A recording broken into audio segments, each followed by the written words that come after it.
And today I'm going to be talking about in-groups and out-groups for the audio-visual presentation. Now, I'm not sure if everyone is familiar with the concept. Frankly, I've only known about this concept for a couple of months now, but I feel like it is a very important concept to know about. So before we start, I just want you to have this question in your head. And the question is, how much do you relate yourself and yourself's identity to the community that you are in? So just think about that for a second. I'm gonna give you like a couple seconds.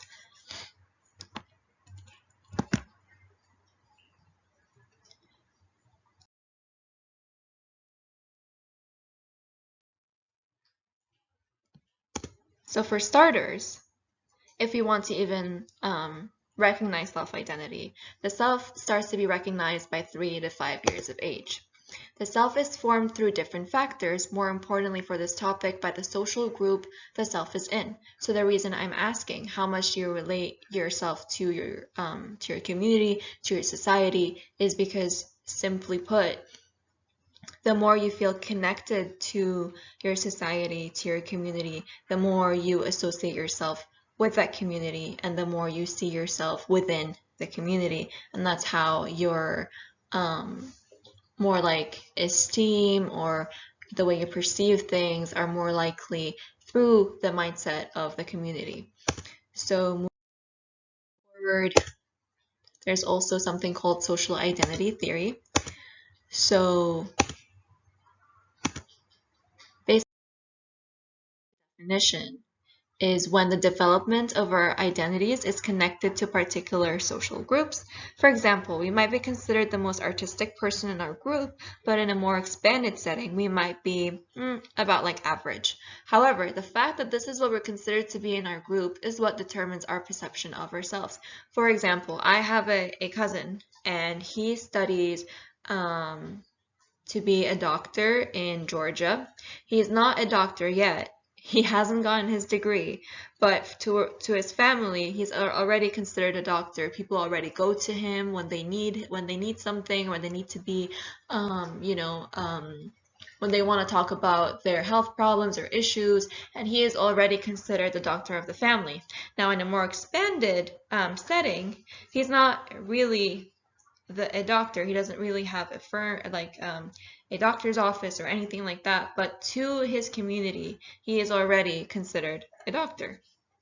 That gives him the sense of self that he is already healing his family, he's already doing something for his family, he's already contributing without beginning to have his degree or anything else. Now, to define in-group, an in-group is a group of people sharing a form of similarity and community. For example, your school, for example, your class, or your friend group, or your family, etc. An out-group is a group of people who possess a distinct difference from yourself. For example, you're in class A, this is class B, you're in school 1, this is school 2, and so on. It's kind of like the same concept, but different. Now, there is an evolutionary reasoning, which is the formation of social groups created a categorical system in order to navigate social behavior and decision making with other people. Now, what might it mean is, what it might mean is that long ago, tribes and clans were used very often in order to fight for land, fight for food, fight for resources, fight for women, fight for children, fight for anything like that. And the only way for survival is to stick together, because we as humans are usually we cannot live without socializing, being with other people, being part of something. This is who we are as people. And so once you have your own clan, your own tribe, you use that as safety, you use that as protection, and you use that as defense, which makes you automatically want to fight anything else that might what's it called, like threaten that. Sorry, I forgot the word. So The problems, you can already see where this is going. The problems arising from this mindset: prejudice and dehumanization, black sheep effect, low self-worth, self-serving bias, favoritism, and discrimination. Now, a lot of things you can already guess, but let's get started and diving more into this topic.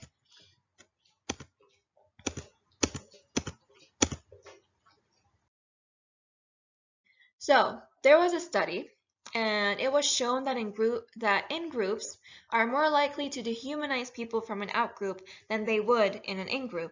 This causes a problem when an in-group is a systemic one, such as religion, race, ethnicity, etc. People are more likely to accept dehumanization and injustice when they feel that it would not happen to them but only to others. People are also more likely to help others in in-group than they are likely to help with out-groups. Now, the reason being is because when you look so highly at your own in-group, at your own community, you attribute yourself to that community. And sometimes it goes to the extent that this community is the best community, and other communities, well, they kind of deserve what is happening to them, or there's no reason to help them because I'm supposed to be helping my own, or whatever such reason. So this leads to prejudice. This leads to people being more comfortable in dehumanizing or not helping or ignoring other people's problems, simply put, because they do not think that they fit into their own communities. Now, the thing is,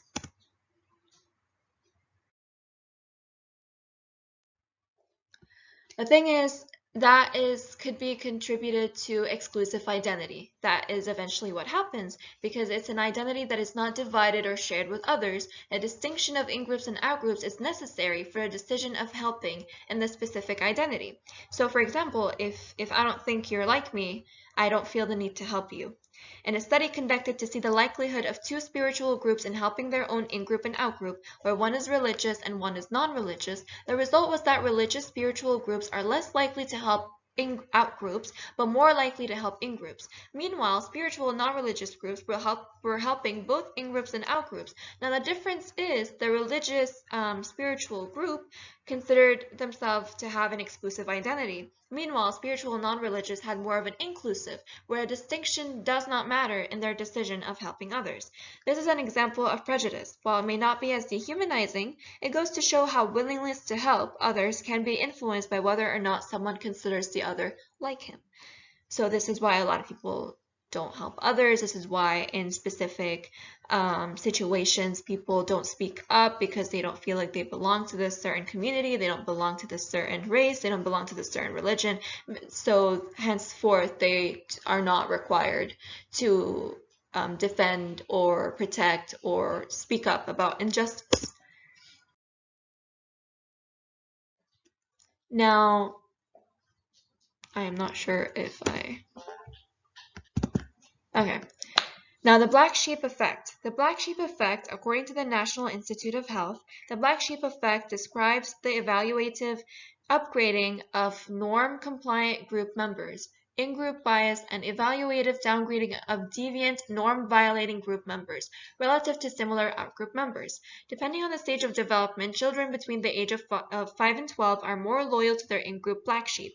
Meanwhile, in adulthood, people are more likely to derogate their in-group black sheep while showing compassion towards an out-group black sheep. Regardless, the black sheep of the in-group, even if shown compassion by an out-group, would still suffer from self-worth and self-image. And the thing is, it's kind of a self-bias, but we'll talk more about that for the second point.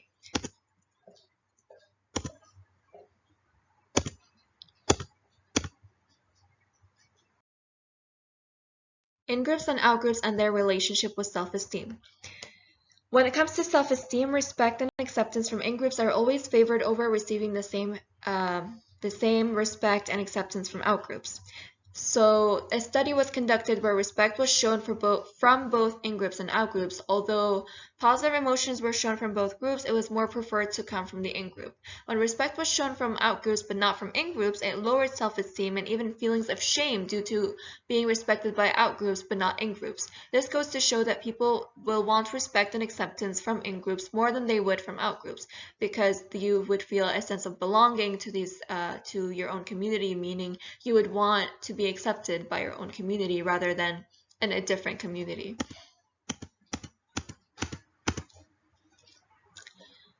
Now here we are, self-serving bias. Self-serving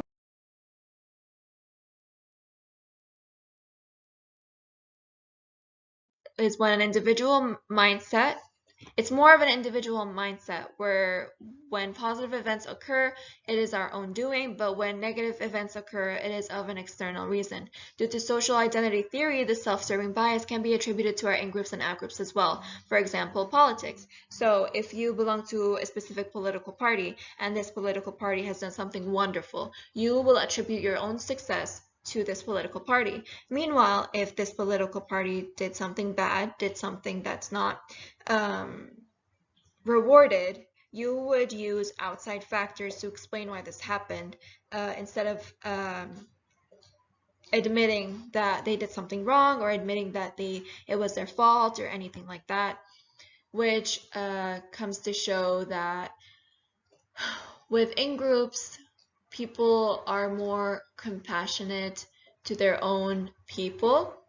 But when it comes to viewing yourself as the best, the worst, like black sheep in the in-group starts to be shoved more and more to make room of the ideology that this in-group is the best, or this in-group, it gives you your own self-image. So you would push aside anything that gives a negative image or anything like that, which also causes the black sheep effect, self-serving bias, all the above. Now there's favoritism and outgroup discrimination. A study was done to simulate how a group of 3 political parties was treated by an allocator who distributed money. The in-group political party received more funds, which showed favoritism. The out-group political party was discriminated against and received the least amount of money. And the third non-affiliate political party was treated neutrally. So if a person had to choose between 3 different groups, one that is considered an in-group, one that's considered an out-group, and one their values or their vision, they're not opposites, but they're not quite equal. They're more likely to give more or help out more with their own in-group, help out less with their out-group, and I guess they would treat the neutral group more fair than they would with the out-group, which interesting. The solutions for this is exposure and immersion. Now, in some societies, there's, for example, I will talk about my own. In Lebanon, we have more than like 30 religions in one tiny dot on the map. Now, we all live together. However, we are so divided, whether it's through the political parties, whether it's through the way of life.